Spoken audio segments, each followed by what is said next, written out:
Good morning. આજે vlog ચાલુ તો ઓફિસેથી એટલા માટે થાય છે કે ઘરે કાલનો વ્લોગ આપણે કંઈ શૂટ થયો નથી. મતલબમાં જ્યાં તમારે જોવાનો છે એ વ્લોગ શૂટ થયો તો થોડોક એવો પણ એમાં કાંઈ બહુ શું કહેવાય એવું ખાસ હતું નહીં. એટલે આજે છે ને મેં 2 દિવસ પહેલાં હોમ ટૂરનો વ્લોગ શૂટ કર્યો હતો. એટલે મને એમથી આજ તમને હોમ ટૂર કરાવી દઈએ અને થોડું ઘણું કંઈક આવતું હોય વ્લોગમાં એ તમને બતાવી દઈશું. આપણું જે કાલે શૂટ થયું જેટલું આવે એટલું, બરાબર? તો તમે આજે અમારા હોમની ટૂર કરો અને કહો અમને અમારું મકાન કેવું છે, ઘર કેવું છે, અને ચાલો તો વ્લોગ ચાલુ. ઘણા દિવસથી બધાની ડિમાન્ડ એવી હતી કે હોમ ટૂર કરાવો, તો આજે છે ને ફાઇનલી એ હોમ ટૂર માટે મેં શૂટ ચાલુ કરી દીધું છે. તો હવે ઘરની બહારથી ચાલુ કરીએ આપણે. આ છે ને ગ્રાઉન્ડ ફ્લોર, ફર્સ્ટ ફ્લોર અને સેકન્ડ ફ્લોર, અને ઉપર ટેરેસ આવે ને કેબિન આવે. તો આ રીતનું બહારથી આખું. હવે આ તમને નીચેથી બતાવું. આ ગ્રાઉન્ડ ફ્લોર છે અને આખું બહારથી આ વ્યૂ આપણા મકાનનો આ રીતે છે. G+2 એટલે હોમ આપણે ગ્રાઉન્ડ ફ્લોર 1 અને સેકન્ડ 2 ફ્લોર છે માથે, અને એના ઉપર ટેરેસ છે. તો હવે આપણને હોમ ટૂર છે ને આપણી ફેવરિટ દીદી જાનુ દીદી કરાવવાના છે. તો ચાલો જાનુ દીદી આગળ વધો તમે, હાલો. એને વિરાજ સાથે છે.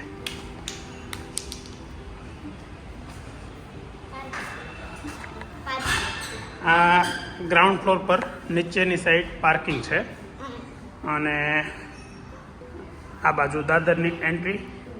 ગ્રાઉન્ડ ફ્લોર પર અહીંયા નીચે બહાર આપણે વોશ એરિયા આપેલો છે, ચોકડી છે, અને અહીંયા ટોયલેટ છે. હવે નીચે ગ્રાઉન્ડ ફ્લોર પર એક રૂમ અને રસોડું છે. તો આ ગ્રાઉન્ડ ફ્લોરની લિવિંગ રૂમ એક રૂમ છે, અને આ બાજુની સાઈડ રસોડું છે. હા, હું કરી લઉં. નીચે રસોડું છે, અને અહીંયા ખાલી જસ્ટ બાથરૂમ છે. પછી પાછળની સાઈડ વાડો, એટલે અમારી દેશી ભાષામાં વાડો કહેવાય ને આમ ચોકડી. આ એવડી ચોકડી આપેલી છે. આ બેન છે ને જાગૃત બેન, એ નીચે રહી છે આપણા મકાનમાં. અને અમારા અહીંયા ગણપતિ બાપા છે એમ બિરાજ કહે છે, એટલે બતાવી દઉં છું. ગણપતિ બાપા છે, ઘડિયાળ છે, બીજું છે હું ઉપરથી અંદરનું ફ્લોર બતાવો. હાલો હવે ઉપર અંદરનું બતાવીએ ને આપણે. ચાલો ઉપર જઈએ. દાદરથી ચાલુ કરીએ. તો ફર્સ્ટ ફ્લોરના દાદર વચ્ચે જાનુ દીદીએ મસ્ત એક ફૂલ છોડ વાવેલું છે અહીંયા. આ તમે બધા વિડીયોમાં જોઈ જ હશે. અમારે એન્ટ્રી કરતા દાદર પર એક મસ્ત ટાઇલ્સમાં ડેકોરેટિવ પીસ કહેવાય, અને શું કહેવાય સ્વાગત કરતું એક પૂતળું છે. એટલી બાલ્કની એરિયો અહીંથી આપણે પેલો શું કહેવાય એ રીતનું બાલ્કની છે. અહીંયા આપણે રેલિંગ છે. લિવિંગ રૂમમાં એન્ટ્રી કરતા આ રીતે બેઠક આપણી છે. બહાર દાદા બેઠા છે. આ લિવિંગ રૂમ છે આપણો.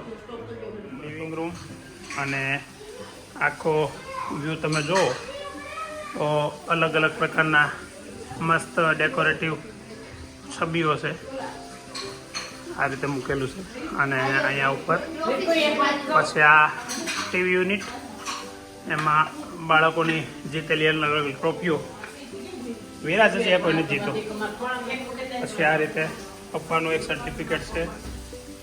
આવું બધું પપ્પાનું બીજું સર્ટિફિકેટ હોય છે ક્રિકેટના જીતા હોય. વિરાજભાઈ જો દાદા બા પાસે બેસી ગયો છે અત્યારે, અને હવે એના મામાની જાનમાં જવાનું છે ને, એટલે શૂટ બૂટ કરીને તૈયાર થઈ ગયો છે ટકાટક.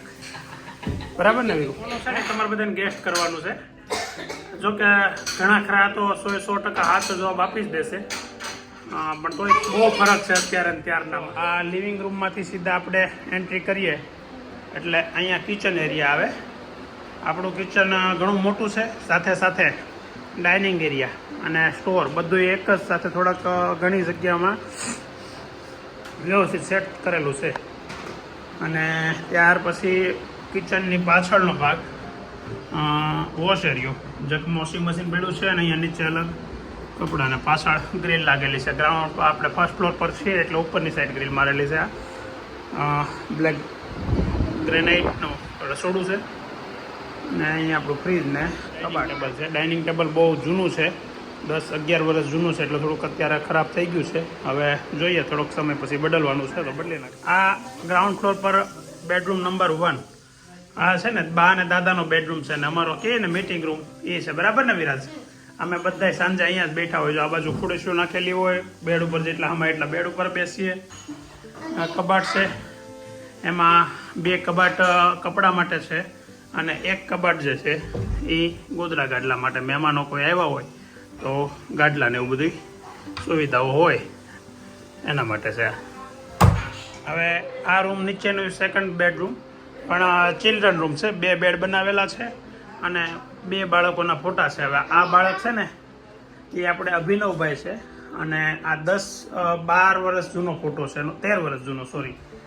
અને આ નૈતિકભાઈ છે, ગુલ્લુ મુલ્લુ આપણા, અને એનો આ 10-11 વર્ષ જૂનો ફોટો એ છે, જ્યારે આ ભાઈ આવડો હતા ત્યારના ફોટા છે.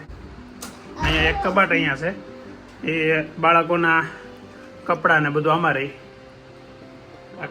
ગ્રાઉન્ડ ફ્લોર અને ફર્સ્ટ ફ્લોરનો પ્લાન બતાવી દીધો. ગ્રાઉન્ડ ફ્લોર પર એક રૂમ રસોડું છે, પાર્કિંગ છે આગળ, અને ફર્સ્ટ ફ્લોર પર આપણે 2 બેડરૂમ, હોલ ને કિચન. હવે આપણે જઈએ સેકન્ડ ફ્લોર પર, જ્યાં મારી અને વિજયભાઈની બેડરૂમ છે.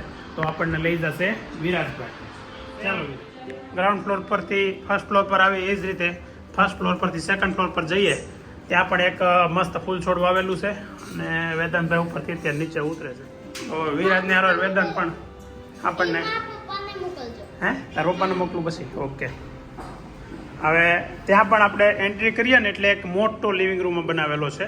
આ એટલા માટે બનાવ્યો છે કે ક્યારેક કોઈ મહેમાન આવે તો વધારે અહીંયા સુવાની સુવિધા છે. આ 3 બેડ તમને જે દેખાય છે ને, સિંગલના બેડ હોય, એ 3 છોકરાઓ અહીંયા સૂવે છે, વેદાંત, નૈતિક ને અભી. અને ભવિષ્યમાં ક્યારેક કોઈ મહેમાન આવે કે એવું કાંઈ જરૂર પડે તો અમે આ રૂમને બેડરૂમ તરીકે પણ વાપરીએ છીએ કે મહેમાન અહીંયા સૂઈ શકે. અને અહીંયા એક ટીવી યુનિટ પણ બનાવેલું છે. દાદાનો મસ્ત ફોટો છે અહીંયા ટીવી યુનિટમાં લગાવેલો. ડેકોરેટિવ પીસ મૂકેલા છે. ટીવી યુનિટ પણ બહુ મોટું છે, પણ ટીવી નથી કેમ કે અહીંયા જરૂર નથી. આપણે નીચે ફર્સ્ટ ફ્લોર પર બધું અવેલેબલ છે. આપણે પહેલાં સેકન્ડ ફ્લોર પર છે ને લિવિંગ રૂમની બાજુમાં એક સ્ટોર રૂમ જેવો એક રૂમ બનાવેલો છે. કબાટ આપણે હમણાં છેલ્લા દિવસોમાં થોડાક દિવસ પહેલાં બનાવ્યો. અહીંયા ભાભી વોશિંગ મશીન શું કહેવાય, સિલાઈ મશીન વાપરે ભાભી, અને ક્યારેક ક્યારેક નાની મોટી ઘરની સિલાઈનું કામકાજ હોય તો કરી નાખે. વધારાની વસ્તુઓ અહીંયા પડી રહેતી હોય. આ ચોમાસામાં કપડાં સુકવવા માટેનું સ્ટેન્ડ છે. અને આ કબાટ. હવે આવડો આ 2 દરવાજા દેખાય ને, એ આ જમણી બાજુની રૂમ જે છે એ વિજયભાઈની છે, અને ડાબી બાજુની રૂમ મારી છે. તો આપણે પહેલાં ટીવી યુનિટ અને લિવિંગ રૂમની એડ કરીને અડીને ટચ કરીને એક રૂમ છે એ વિજયભાઈનો. હવે વિજયભાઈનો રૂમ ફર્સ્ટ ક્લાસ આ રીતે છે. જો તો એની સીલિંગે પણ એને મેચ કરતી છે, બેડની સાથે સેટ થતી. હા, એની ઉપર ફોટો હજી એક આપણે બાળક બાકી રહી ગયો એનો છે, વેદાંતભાઈ. ને વિરાજ તારો ફોટો ક્યાંય નથી, આપણે એનું કરશું હે? બનાવી લેવાય ને, આપણે બનાવી લો. બીજી વાર તો આવે ને એટલે આપણે તારો ફોટો મૂકી દેવાય, ત્યાં લગાડી દેવાનો. ઓકે, ચાલો.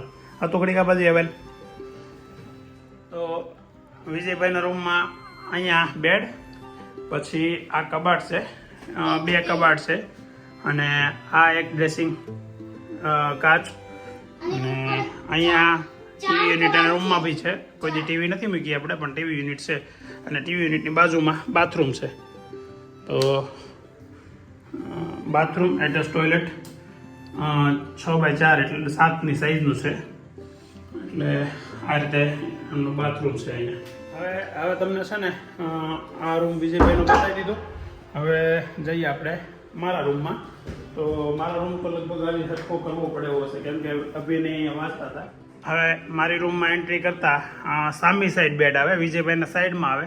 પાછળ અહીંયા બારી છે, બારી ઉપર એસી, અને કબાટ આ રીતે કબાટ છે.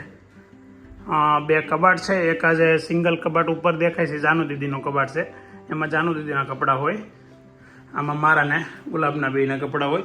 પછી અહીંયા ડ્રેસિંગ, અને ડ્રેસિંગની બાજુમાં સેમ વિજયભાઈનું બાથરૂમ છે એ જ રીતે આપણું બાથરૂમ છે. અહીંયા બાથરૂમમાં વોશ બેઝિંગ છે, અને આ રીતે આખું બાથરૂમ છે આપણું. સેમ ટાઇલ્સ, સેમ ડેકોરેશન બધું. હવે ગ્રાઉન્ડ ફ્લોર, ફર્સ્ટ ફ્લોર અને સેકન્ડ ફ્લોર બધું બતાવી દીધું. જઈએ ટેરેસ પર. બાકી છે વિરાજ બતાવવાનું કે બાકી છે? આ જો આ કબાટ બાકી રહી ગયો બતાવવાનું. હાલો બતાવી દીધો રેડી. આ કબાટ છે આપણું, બરાબર ને, સ્ટોર રૂમ છે. હવે ઉપર આપણે ફર્સ્ટ ફ્લોર પર તમને ટેરેસ પર લઈ જઈએ. હવે ટેરેસ માટે પણ સેમ દાદર નીચેથી, અને અહીંયા કોઈ ડેકોરેશન પીસ નથી, આપણે એમને દિવાલ છે. એટલું એવું નાનું કેબિન છે. અનાજની પેટીઓ અને ઘંટી અહીંયા રહેશે આપણી. જ્યારે દળવાનું હોય ત્યારે એ લોકો અહીંયા દળી નાખીએ. અને હવે વિરાજ ટેરેસનો દરવાજો ખોલે છે. ટેરેસ પર એક હિંચકો છે, અને એના ઉપર અહીંયા સાઈડમાં ફૂલ છોડ માટે એક બગીચો બનાવેલો છે. આપણે નાનો એવું ફૂલ છોડ વાવેલા છે, અને સોલાર સિસ્ટમ લગાવેલી છે ધાબા પર. આ રીતે આપણું ટેરેસ છે નાનું, અને ચાઇના મોઝેક કરેલી છે, અને કમ્પ્લેટ મસ્ત. અહીંયા અમે છે ને લોકડાઉનનો સમય બહુ સારો એવો પાસ કર્યો હતો. લોકડાઉનમાં દાદાને અહીંયા સૂતા, હિંચકા પર બેસે, રસોઈ બધી નીચે બનાવીને પછી ઉપર લઈ આવીએ, કેમ કે અહીંયા બી ચોકડી છે તો વાસણ ઉટકવામાં ને એમાં કાંઈ પ્રોબ્લેમ ક્યારેય પડતો નહીં. અહીંયા મોડે સુધી હું, વિજયભાઈ, ગુલાબને ભાભીને ચારેય અમે બધા પત્તે રમતા. જમીન પછી કામ બધું પતી જાય એટલે 11-12 વાગ્યા સુધી બાળકો ટેરેસ પર રમતા. દાદાએ ટેરેસ પર અમારા ખાટલાઓ નાખીને સૂતા, મોડે સુધી બેસતા ને પછી નીચે જતા. સવારે કાંઈ કામ તો હતું નહીં લોકડાઉનમાં, મોડે સુધી સૂતા. તો આવું અમારું ઘર છે. હજી વિરાજ એક વસ્તુ કે બતાવવાની બાકી રહી ગઈ છે, એટલે આપણે બતાવીએ છીએ. આ છે ને એક ઓલો આપણે જે કેબિન જોયું ને બહાર, તો ત્યાં ઉપર ટેરેસ પર પાણીની ટાંકી છે, અને ત્યાં આપણે જવું એટલે નથી કે ત્યાં છે ને થોડીક સેફટીમાં ઓલું છે ને. વિરાજ મારી સાથે છે એટલે એ બહુ કંઈ એવું ખાસ બતાવવા જેવું છે નહીં. ટેરેસ પર એક ટોયલેટ પણ આપણે બનાવ્યું છે, કે ક્યારેક અહીંયા ટેરેસ પર બધા હોઈએ ત્યારે ટોયલેટ વાપરતા, પણ વપરાતું નથી ને એટલે આવી બધી વસ્તુ અમને પડી હોય ગોડાઉન તરીકે યુઝ થાય છે. તો આ તો મારું હોમ, અને તમને કરાવી આજે હોમ ટૂર. તો તમારી બધાની કેટલા સમયથી ડિમાન્ડ હતી, તો આજે મેં તમારી ડિમાન્ડ કરી. જો તમને આજે મારી હોમ ટૂર ગમી હોય, મારું ઘર ગમ્યું હોય, તો કોમેન્ટમાં જણાવજો. અને બીજું કે તમે સબસ્ક્રાઈબ કરતા રહેજો, અને વધારેમાં વધારે સબસ્ક્રાઈબ કરાવજો તમારા ગ્રુપમાં, ફ્રેન્ડ સર્કલમાં, ફેમિલીમાં, અને સાથે સાથે અમારા વ્લોગ જોઈને મજા કરતા રહેજો, લાઈક કરતા રહેજો.